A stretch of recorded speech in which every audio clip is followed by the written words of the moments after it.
السلام علیکم. اب ہم ایپیسوڈ نمبر 7 میں بات کریں گے کہ کس طرح ہوائیں بادلوں کو بنانے میں کرٹیکل رول پلے کرتی ہیں اور کس طرح یہ بات قرآن میں آج سے 1400 سال پہلے لکھی جا چکی ہے.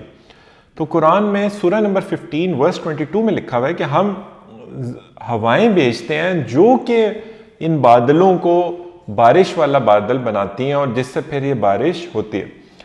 اب یہی چیز قرآن میں سورہ نمبر 30 میں 48 میں بھی لکھا ہوا ہے. اب آپ خود سوچیں کہ کسی بھی انسان کو کیا بادلوں کی کنڈنسیشن والی بات آج سے 1400 سال پہلے پتہ ہو سکتی ہے، لیکن آخری 100-200 سالوں میں سائنس اس بات تک پہنچ سکی کہ یہ ہوائیں ہوتی ہیں جو مختلف قسم کی، جو کہ آپس میں جب وہ بادلوں کو کنڈنس کرتی ہے تو اس کے بعد بادل یہ رین فارمیشن والی اپنی فارمیشن میں آتے ہیں.